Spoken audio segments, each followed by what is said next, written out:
ਬਾਜ਼ਾਰਾਂ ਦੇ ਵਿੱਚੋਂ ਤਾਂ ਜਿਹੜੇ ਮੀਡੀਆ ਵਾਲੇ ਆ ਉਹ ਇਹੀ ਕਹਿੰਦੇ ਆ ਵੀ 21 ਤਰੀਕ ਤੱਕ ਤਾਂ ਤੁਸੀਂ ਦੇਖ ਲਓ, ਉਸ ਤੋਂ ਬਾਅਦ ਅਸੀਂ ਤੁਹਾਨੂੰ ਦੇਖਾਂਗੇ। ਹੁਣ ਕੱਲ ਤੋਂ ਮਗਰ देखो पहला मैं दसना चाहूंगा कि मीडिया नूं थोड़ा जिहा समझदार बनना चाहिए। देखो मैं किसी ने गलत टिप्पणी नहीं करता। आज मैं एक अखबार विच पढ़िया कि बहुत सारे दफ्तर विच तां हो गया है, जिला कंपलैक्स विच पिछले वाले गेट ते एक बोर्ड रह गया। हुण ये कोई न्यूज़ लाने वाली गल है कि तुसी ये नहीं देख रहे हो कि 100 बोर्ड सीगे, 100 विचों 99 चेंज हो गए। हुण थानू एक लभ गया, वो भी पिछले वाले पासे किते जिते कोई आंदा जांदा नहीं है। थोड़ा जिहा तो शर्म करो कि कोई बंदा कोशिश कर रहा है, तुसी उस पे लत खींच लेते हो कि जी क्यों कर रहे हो। मतलब अकल तो होनी चाहिए ना कि बंदा लिख ही रहा है कि तुसी ये कह रहे हो कि बहुत चेंज हो गया, पर पिछले पासे एक बोर्ड सीगा वो नहीं बदलिया। बजाय ये कि जी बहुत हद तक हो चुका है, ठीक है, थोड़ी जगह तो त्रुटियां तो होंदी है ने। अब हुण तुसी ये कहोगे कि जी किसी भी पिंड विच एक बोर्ड किते हैगा तो फिर वो तो फिर हर जगह थां ते ही मिल जाऊगा। हुण देखो इन्नी सारियां बसां भी है गया, आपां परसों 100-150 बसां दा एक साथ करा दिता। हुण एक पहल तो है, जे तुसी उन्हां नूं कहोगे कि तुहाडा तो कुछ नहीं, इहदा कोई मतलब नहीं है, दूजे जिहड़े 1000 पए होए वो कहंदे जी देखो जी 100 ने कर दिया, उन्हां तो तवा ही लग गया, अपना क्यों करना है फिर। तो मीडिया नूं थोड़ा पॉजिटिव रहना चाहिए। आपां इतना नेगेटिव कौम होके रह गए हैं कि जिथे भी दिखदा सानू उल्टा ही दिखदा। थोड़ा जिहा पॉजिटिव भी तो देखिए, इतना समाज बढ़ रहा है, आगे आप बढ़ रहे हैं, तुसी एक चीज नूं लेके ही बस नेगेटिव लाए जाते हो। सुबह तो शाम तो मैं तो अपने डीपीआरओ ने भी कहा कि पॉजिटिव न्यूज रहने तो पहले नेगेटिव लाया करो, क्योंकि मैंने पता है कि अपना समाज ही हो जिहा हो गया कि आप नेगेटिव दे अलावा सोच ही नहीं सकते। थोड़ा जिहा पॉजिटिव रहो, बच्चों को भी पॉजिटिव की तरफ ले जाओ। जे तुसी किसी की सलाह करोगे कि चंगा काम किया है तो वो होर हौसला मिलेगा, वो और चंगा काम करोगा। तुसी वो आटे विच नमक भी होए ओदा भी नहीं तुसी बर्दाश्त करना कि जी नहीं वो नमक क्यों आया ते ओदे विच, हाँ इन्ना थोड़ा जिहा नमक सीगा कि नहीं ये भी नहीं चलना। हाँ, तो काइंडली मैं इन्ना बहुत ज्यादा सीरियसली नहीं लेना। तुसी बहुत चंगा काम किया होया है, मैं समझदा ठीक है, प्राइवेट सैक्टर विच होर काम करन दी लोड़ हैगी है, पर आपां ये भी नहीं कि डंडा भी नहीं चलाना। आपां उन्हां नूं पहले प्रेरित करिए, जे वो फिर भी नहीं समझते एक बारी फिर जाना पैना, 10 बारी उन्हां नूं हाथ जोड़ के बेनती करो, बेनती करके ही काम लेना है आपां। क्योंकि ये जबान मेरी थोड़ी सारी है, मैं तो जम्मू कश्मीर तो आया, मैं तो फिर तुहाडे नाल कश्मीरी विच गल करना बंदी सी, अज मां बोली दे दिन। हाँ, ये जबान तो अपनी पंजाबियां दी है ना। वो जड़ा उत्थे बूथ पे बैठा बंदा है, दुकान पे बैठा बंदा है, कोई काम कर रहा है, वो भी तो पंजाबी है। उन्हों के आपां ये समझदे कि उन्हों पंजाबी नाल प्यार नहीं है, उन्हों प्यार है, ओदी मजबूरियां है। किसी बंदे नूं शायद आज 1000 रुपया नहीं है बोर्ड चेंज करन दा, आपां मजबूर है, धक्का नहीं करना किसी दे नाल। आपां अपना टाइम लईए, उन्हां नूं प्रेरित करिए, बार बार मिलिए, उन्हों भी एहसास होएगा, वो करोगा। ठीक है, समा वध लग सकता है, पर आपां किसी नूं परेशान नहीं करना, पूरा मौका दीए, ओदे बाद ही कोई कार्रवाई करनी हो तां ही करिए। ठीक, थैंक यू। प्यार भरी सत श्री अकाल। जिवें आपां सारे जानते हैं कि आज 21 फरवरी का दिवस पूरी दुनिया भर विच मां बोली के सत्कार के लिए मनाया जाता है। ते पंजाब सरकार वालों भी पहला तुसीं जानते हो कि पिछले 2 महीने तो मुहिम चली आ रही है कि आपां पंजाबी बोली नूं जिहदा बंदा मान सत्कार है वो देवी ते अपनी आम जिंदगी विच इनू वरतों विच ले आईए। ते इहदे विच ही यदि किसी कड़ी के अंदर ही आप मैनू लगता कि पंजाब का पहला जिला होंगे जिथे 21 दिनों का आप माँ बोली का प्रोग्राम बनाया। अज 21वां दिन है तो अपने जिला भाषा अफसर बहुत एक्टिव है, बहुत चिंतित रहते हैं, बार बार मेरे को आते रहे कि सर आप ये प्रोग्राम कराने ने कि तां जो जिन्ने भी बच्चे हैं, बुजुर्ग है, जवान है, उन्होंने आप ये भाषा के नाल फिर तो जोड़ दिए। तो आप ऑलमोस्ट हर जिहड़े भी स्कूल है उत्थे आप रैलियां कड्डियां, बाजारां विच गए, जिन्ने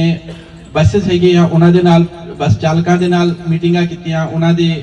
ढाबा एसोसीएशन दे नाल मीटिंग्स कीतियां,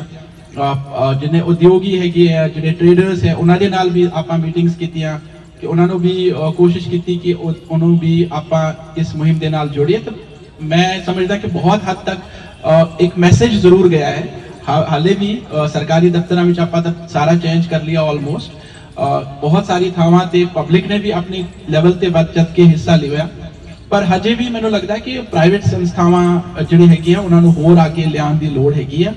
ਆਪਾਂ ਫਿਰ ਤੋਂ ਇੱਕ ਵਾਰੀ ਜ਼ਰੂਰ ਉਹਨਾਂ ਦੇ ਨਾਲ ਅੱਗੇ ਵੀ ਇਹ ਮੁਹਿੰਮ ਚੱਲਦੀ ਰਹੇਗੀ। ਜ਼ਿਲ੍ਹਾ ਭਾਸ਼ਾ ਅਫਸਰ ਜਿਹੜੇ ਹੈਗੇ ਆ ਉਹਨਾਂ ਦੇ ਨਾਲ ਮੀਟਿੰਗਸ ਵੀ ਕਰਨਗੇ ਆਪ ਕਿ ਉਹ ਇਨਸ਼ੋਰ ਕਰਨ ਕਿ ਜਿਹੜੇ ਉਹਨਾਂ ਦੇ ਬੋਰਡਸ ਹੈ, ਸਾਈਨੇਜ ਹੈ, ਉਹ ਸਾਰਾ ਆਪਾਂ ਪੰਜਾਬੀ ਤੇ ਇੱਕ ਹੋਰ ਭਾਸ਼ਾ ਜਿਹੜੀ ਵੀ ਉਹਨਾਂ ਦੀ ਮਰਜ਼ੀ, ਬਟ ਪੰਜਾਬੀ ਭਾਸ਼ਾ ਜ਼ਰੂਰ ਉਹਦੇ ਵਿੱਚ ਜਿਹੜੀ ਹੈਗੀ ਹੈ ਉਹ ਲਿਖੀ ਹੋਈ ਹੋ।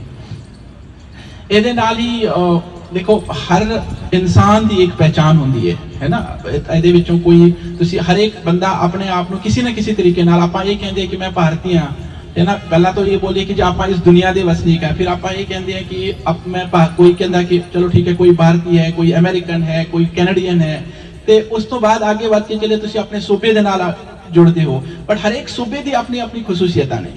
हर एक सूबे की, ते ओदे विचों सूबे विच भी किते किते सानू ये लगता है कि जे एक ही सूबे विच 15-20 तरह दी बोलियां भी होंदियां ने। मैं जम्मू कश्मीर तो हां तां आपां हर एक जे एरिया एक एरिया तो दूजे एरिया विच आंदे हैं ते जुबान चेंज हो जाती है, डायलैक्ट चेंज हो जाता है। ਤੇ ਜੇ ਉਸ ਵਿਅਕਤੀ ਨੂੰ ਮੈਨੂੰ ਪਹਿਚਾਨਣਾ ਹੋਵੇ ਤਾਂ ਆਪਾਂ ਜ਼ੁਬਾਨ ਤੋਂ ਪਹਿਚਾਨ ਲੈਂਦੇ ਆ ਕਿ ਇਹ ਵਿਅਕਤੀ ਜਿਹੜਾ ਹੈਗਾ ਬਦਰਵਾਈ ਬੋਲ ਰਿਹਾ ਹੈ, ਇਹ ਵਿਅਕਤੀ ਜਿਹੜਾ ਹੈਗਾ ਇਹ ਪੁੰਚੀ ਬੋਲ ਰਿਹਾ ਹੈ, ਇਹ ਸ਼ੈਨਾ ਬੋਲ ਰਿਹਾ ਹੈ ਕਿ ਲਦਾਖ ਦਾ ਹੋਏਗਾ, ਇਹ ਕਸ਼ਮੀਰੀ ਬੋਲ ਰਿਹਾ ਹੈ ਕਸ਼ਮੀਰੀ ਵਿੱਚ ਵੀ ਡਾਇਲੈਕਟਸ ਵੱਖਰੇ ਨੇ ਕਿ ਇਹ ਸਾਊਥ ਕਸ਼ਮੀਰ ਵਾਲਾ ਹੈ, ਇਹ ਨਾਰਥ ਕਸ਼ਮੀਰ ਵਾਲਾ ਹੈ, ਇਹ ਸੈਂਟਰਲ ਕਸ਼ਮੀਰ ਉਹ ਬੋਲਦਾ। ਤੁਹਾਡਾ ਵੀ ਇੱਥੇ ਪੰਜਾਬੀ ਵਿੱਚ ਵੀ ਤੁਸੀਂ ਜਾਓ, ਜਲੰਧਰ ਦੁਆਬੇ ਦੀ ਵੱਖਰੀ ਹੈਗੀ ਹੈ, ਮਾਝੇ ਦੀ ਵੱਖਰੀ ਹੈਗੀ, ਮਾਲਵੇ ਦੀ ਵੀ ਮਤਲਬ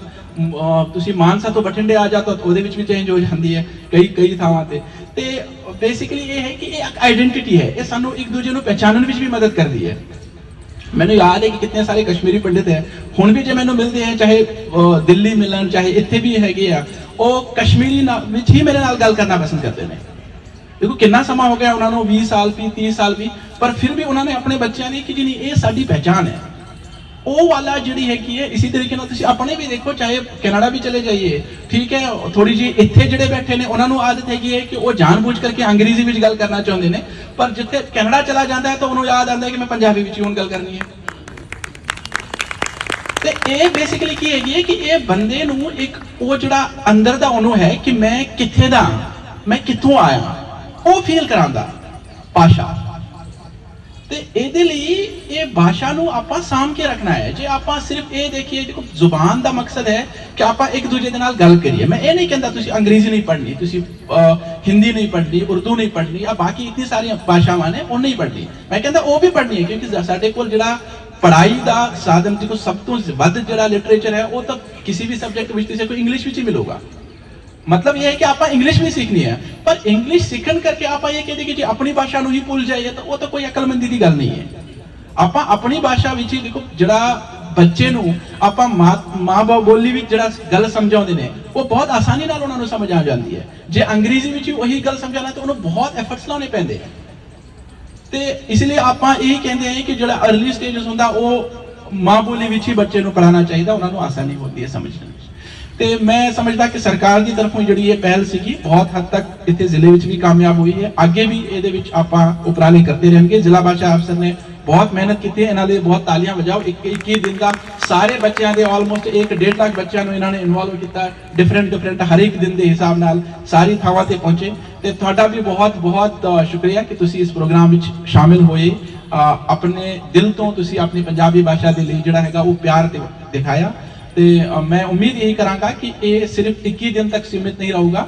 ਹੁਣ ਆ ਕੇ ਆਪਾਂ ਦੂਜਿਆਂ ਨੂੰ ਵੀ ਪ੍ਰੇਰਿਤ ਕਰਨਗੇ ਤਾਂ ਖੁਦ ਵੀ ਆਪਣੀ ਜਿਹੜੀ ਮਾਂ ਭਾਸ਼ਾ ਹੈ ਉਹਦਾ ਸਤਿਕਾਰ ਕਰਾਂਗੇ। Thank you so much. ਸਤਿ ਸ਼੍ਰੀ ਅਕਾਲ। ਬਹੁਤ ਸ਼ੁਕਰੀਆ ਜੀ, ਧੰਨਵਾਦ। ਅਸਲ ਪ੍ਰੀਖਿਆ ਦੀ ਘੜੀ ਤਾਂ ਹੋਣੀ ਹੈ ਜੀ ਇਸ ਤੋਂ ਬਾਅਦ, 21 ਤਰੀਕ ਤੋਂ ਬਾਅਦ, ਕਿਉਂਕਿ ਜਦੋਂ ਵੀ ਅਸੀਂ ਉੱਥੋਂ ਲੰਘਦੇ ਬਾਜ਼ਾਰਾਂ ਦੇ ਵਿੱਚੋਂ ਤਾਂ ਜਿਹੜੇ ਮੀਡੀਆ ਵਾਲੇ ਆ ਉਹ ਇਹੀ ਕਹਿੰਦੇ ਆ ਵੀ 21 ਤਰੀਕ ਤੱਕ ਤਾਂ ਤੁਸੀਂ ਦੇਖ ਲਓ, ਉਦੋਂ ਬਾਅਦ ਅਸੀਂ ਤੁਹਾਨੂੰ ਦੇਖਾਂਗੇ। ਹੁਣ ਕੱਲ ਤੋਂ ਮਗਰ ਦੇਖੋ, ਪਹਿਲਾਂ ਮੈਂ ਦੱਸਣਾ ਚਾਹਾਂਗਾ ਕਿ ਮੀਡੀਆ ਨੂੰ ਥੋੜਾ ਜਿਹਾ ਸਮਝਦਾਰ ਬਣਨਾ ਚਾਹੀਦਾ। ਦੇਖੋ ਮੈਂ ਕਿਸੇ ਨੇ ਗਲਤ ਟਿੱਪਣੀ ਨਹੀਂ ਕਰਦਾ। ਅੱਜ ਮੈਂ ਇੱਕ ਅਖਬਾਰ ਵਿੱਚ ਪੜ੍ਹਿਆ ਕਿ ਬਹੁਤ ਸਾਰੇ ਦਫ਼ਤਰਾਂ ਵਿੱਚ ਤਾਂ ਹੋ ਗਿਆ ਹੈ, ਜ਼ਿਲ੍ਹਾ ਕੰਪਲੈਕਸ ਵਿੱਚ ਪਿਛਲੇ ਵਾਲੇ ਗੇਟ ਤੇ ਇੱਕ ਬੋਰਡ ਰਹਿ ਗਿਆ। ਹੁਣ ਇਹ ਕੋਈ ਨਿਊਜ਼ ਲਾਉਣ ਵਾਲੀ ਗੱਲ ਹੈ ਕਿ ਤੁਸੀਂ ਇਹ ਨਹੀਂ ਦੇਖ ਰਹੇ ਹੋ ਕਿ 100 ਬੋਰਡ ਸੀਗੇ, 100 ਵਿੱਚੋਂ 99 ਚੇਂਜ ਹੋ ਗਏ। ਹੁਣ ਤੁਹਾਨੂੰ ਇੱਕ ਲੱਭ ਗਿਆ, ਉਹ ਵੀ ਪਿਛਲੇ ਵਾਲੇ ਪਾਸੇ ਕਿਤੇ ਜਿੱਥੇ ਕੋਈ ਆਂਦਾ ਜਾਂਦਾ ਨਹੀਂ ਹੈ। ਥੋੜਾ ਜਿਹਾ ਤਾਂ ਸ਼ਰਮ ਕਰੋ ਕਿ ਕੋਈ ਬੰਦਾ ਕੋਸ਼ਿਸ਼ ਕਰ ਰਿਹਾ ਹੋਵੇ, ਤੁਸੀਂ ਉਹ ਚ ਫਿਰ ਲੱਤ ਖਿੱਚ ਲੈਂਦੇ ਹੋ ਕਿ ਜੀ ਕਿਉਂ ਕਰ ਰਹੇ ਹੋ। ਮਤਲਬ ਅਕਲ ਤਾਂ ਹੋਣੀ ਚਾਹੀਦੀ ਹੈ ਨਾ ਕਿ ਬੰਦਾ ਲਿਖ ਹੀ ਰਿਹਾ ਹੈ ਕਿ ਤੁਸੀਂ ਇਹ ਕਹਿ ਰਹੇ ਹੋ ਕਿ ਬਹੁਤ ਚੇਂਜ ਹੋ ਗਿਆ, ਪਰ ਪਿਛਲੇ ਪਾਸੇ ਇੱਕ ਬੋਰਡ ਸੀਗਾ ਉਹ ਨਹੀਂ ਬਦਲਿਆ। ਬਜਾਏ ਇਹ ਕਿ ਜੀ ਬਹੁਤ ਹੱਦ ਤੱਕ ਹੋ ਚੁੱਕਿਆ ਹੈ, ठीक है थोड़ी जगह ते त्रुटियां तो होंदी है ने अब हुण तुसीं ये कहोगे कि जी किसी भी पिंड विच एक बोर्ड किते हैगा तो फिर वो तो फिर हर जगह थां ते ही मिल जाऊगा हुण देखो इन्नी सारियां बसां भी हैगियां आपां परसों 100-150 बसां दा एक साथ करा दिता हुण एक पहल तो है जे तुसीं उन्हां नूं कहोगे कि तुहाडा तो कुछ नहीं इहदा कोई मतलब नहीं है दूजे जिहड़े 1000 पए होए वो कहंदे जी देखो जी 100 ने कर दिया उन्हां दा तो तवा ही लग गया अपना क्यों करना है फिर तो मीडिया ਨੂੰ थोड़ा पॉजिटिव रहना चाहिए ਆਪਾਂ इतना नेगेटिव कौम होके रह गए हैं कि जिथे भी दिखता सानू उल्टा ही दिखता थोड़ा जिहा पॉजिटिव भी तो देखिए इतना समाज बढ़ रहा है आगे आप बढ़ रहे हैं तुसी एक चीज ਨੂੰ लेके ही बस नेगेटिव लाए जाते हो सुबह तो शाम तो मैं तो अपने डीपीआरओ ने भी कहा कि पॉजिटिव न्यूज रहने तो पहले नेगेटिव लाया करो क्योंकि मैंने पता है कि अपना समाज ही हो जिहा हो गया कि आप नेगेटिव ਦੇ ਇਲਾਵਾ सोच ही नहीं सकते थोड़ा जिहा पॉजिटिव रहो बच्चों भी पॉजिटिव की तरफ ले जाओ जे तुसी किसी की सलाह करोगे कि चंगा काम किया है तो वो होर हौसला मिलेगा वो और चंगा काम करोगा तुसी वो आटे विच नमक भी होए ओदा भी नहीं तुसी बर्दाश्त करना कि जी नहीं वो नमक क्यों आया ते ओदे विच हां इन्ना थोड़ा जिहा नमक सीगा कि नहीं ये भी नहीं चलना तो काइंडली मैं इन्ना बहुत ज्यादा सीरियसली नहीं लेना तुसी बहुत चंगा काम किया होया मैं समझदा ठीक है प्राइवेट सैक्टर ਵਿੱਚ ਹੋਰ ਕੰਮ ਕਰਨ ਦੀ ਲੋੜ ਹੈਗੀ ਹੈ ਪਰ ਆਪਾਂ ਇਹ ਵੀ ਨਹੀਂ ਕਿ ਡੰਡਾ ਵੀ ਨਹੀਂ ਚਲਾਣਾ ਆਪਾਂ ਉਹਨਾਂ ਨੂੰ ਪਹਿਲੇ ਪ੍ਰੇਰਿਤ ਕਰੀਏ ਜੇ ਉਹ ਫਿਰ ਵੀ नहीं समझते एक बारी फिर जाना पैना 10 बारी ਉਹਨਾਂ ਨੂੰ हाथ जोड़ के बेनती करो बेनती करके ही काम लेना है आपा क्योंकि ये जबान मेरी थोड़ी सारी है मैं तो जम्मू कश्मीर तो आया मैं तो फिर ਤੁਹਾਡੇ ਨਾਲ कश्मीरी ਵਿੱਚ ਗੱਲ ਕਰਨਾ ਬੰਦੀ ਸੀ ਅੱਜ ਮਾਂ ਬੋਲੀ ਦੇ ਦਿਨ ਹਾਂ ਇਹ ਜ਼ੁਬਾਨ ਤਾਂ ਆਪਣੀ ਪੰਜਾਬੀਆਂ ਦੀ ਹੈ ਨਾ वो जड़ा उथे बूथ पे बैठा बंदा है दुकान पे बैठा बंदा है कोई काम कर रहा है वो भी तो पंजाबी है ਉਹਨੂੰ ਕਿ ਆਪਾਂ ਇਹ ਸਮਝਦੇ ਕਿ ਉਹਨੂੰ ਪੰਜਾਬੀ ਨਾਲ ਪਿਆਰ ਨਹੀਂ ਉਹਨੂੰ ਪਿਆਰ ਹੈ ਉਹਦੀ ਮਜਬੂਰੀਆਂ ਹੈ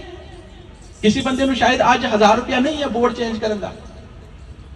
ਆਪਾਂ ਮਜਬੂਰ ਹੈ ਧੱਕਾ ਨਹੀਂ ਕਰਨਾ ਕਿਸੇ ਦੇ ਨਾਲ ਆਪਾਂ ਆਪਣਾ ਟਾਈਮ ਲਈਏ ਉਹਨਾਂ ਨੂੰ ਪ੍ਰੇਰਿਤ ਕਰੀਏ ਬਾਰ-ਬਾਰ ਮਿਲੀਏ ਉਹਨੂੰ ਵੀ ਅਹਿਸਾਸ ਹੋਏਗਾ ਉਹ ਕਰੂਗਾ ठीक है समा वध लग सकता है पर आप किसी को परेशान नहीं करना पूरा मौका दिए ਉਹਦੇ ਬਾਅਦ ही कोई कार्रवाई करनी हो ताई करिए ठीक थैंक यू बिल्कुल जी जे ਅੱਜ ਪੰਜਾਬੀ ਦੀ ਥਾਂ ਤੇ ਅੰਗਰੇਜ਼ੀ ਜਾਂ ਹੋਰ ਭਾਸ਼ਾ ਆਈ ਹੈ ਤੇ ਉਸ ਤੇ ਵੀ ਸਮਾਂ ਲੱਗਿਆ ਇੱਕਦਮ ਨਹੀਂ ਆ ਗਈ ਹੈ ਸੋ ਹਰ ਚੀਜ਼ ਤੇ ਸਮਾਂ ਲੱਗਦਾ ਹੈ ਅਸੀਂ ਮੁਹਿੰਮ ਸ਼ੁਰੂਆਤ ਕੀਤੀ ਹੈ ਇਸ ਦੀ ਤੇ ਬਹੁਤ ਅੱਛੇ ਰਿਜ਼ਲਟ ਸਾਡੇ ਸਾਹਮਣੇ ਹੈਗੇ ਆ ਤੇ ਉਹ ਸਾਰੇ ਦਾ ਸਾਰਾ ਜਿਹੜਾ ਸਿਰ ਹੈ ਮਾਨਯੋਗ ਡਿਪਟੀ ਕਮਿਸ਼ਨਰ ਦੇ ਸਿਰ ਤੇ ਹੈ ਕਿਉਂਕਿ ਇਹਨਾਂ ਦੀ ਯੋਗ ਅਗਵਾਈ ਸਦਕਾ ਹੀ ਅਸੀਂ ਇਹ ਕਾਰਜ ਕਰਨ ਦੇ ਸਫਲ ਹੋਏ ਆ ਨਹੀਂ ਅਦਰਵਾਈਜ਼ ਹੋਰ ਕਿਸੇ ਵੀ ਜ਼ਿਲ੍ਹੇ ਦੇ ਵਿੱਚ ਕਿਸੇ ਵੀ ਡਿਪਟੀ ਕਮਿਸ਼ਨਰ ਨੇ ਇਹ ਜ਼ਿੰਮੇਵਾਰੀ ਨਹੀਂ ਲਈ ਤੇ ਨਾ ਹੀ ਉਹ ਕਿਉਂਕਿ ਜੇ ਚਾਹੁੰਦੇ ਤਾਂ ਚਿੱਠੀ ਪੱਤਰ ਕੱਢ ਕੇ ਹੀ ਕੰਮ ਸਰ ਸਕਦਾ ਸੀ ਜਿਵੇਂ ਕਿ ਹੁੰਦਾ ਹੈਗਾ ਪਰ ਮੈਂ ਇਹਨਾਂ ਦਾ ਧੰਨਵਾਦੀ ਹਾਂ ਡੀ ਸਾਹਿਬ ਦਾ ਕਿ ਉਹਨਾਂ ਨੇ ਸਾਡੀ ਬੇਨਤੀ ਨੂੰ ਪ੍ਰਵਾਨ ਕੀਤਾ ਕਿਉਂਕਿ ਅਸੀਂ ਆਪਦੀ ਬੋਲੀ ਨੂੰ ਪਿਆਰ ਕਰਦੇ ਹਾਂ ਉਹ डिप्टी कमिश्नर साहब ताइयों समझ सके जिवें पहला ही कह चुके कि ये अपनी भाषा ਨੂੰ बहुत ज्यादा प्यार करते हैं मैं 2-3 ਵਾਰ ਜਦੋਂ ਵੀ ਇਹਨਾਂ ਦੇ ਦਫ਼ਤਰ ਗਿਆ ਤੇ ਕੁਦਰਤੀ ਇਹਨਾਂ ਕੋਲ ਇਹਨਾਂ ਦੇ ਹਮਬੋਲੀ ਵਾਲੇ ਬੰਦੇ ਆਏ ਤੇ ਜਦੋਂ ਅਸੀਂ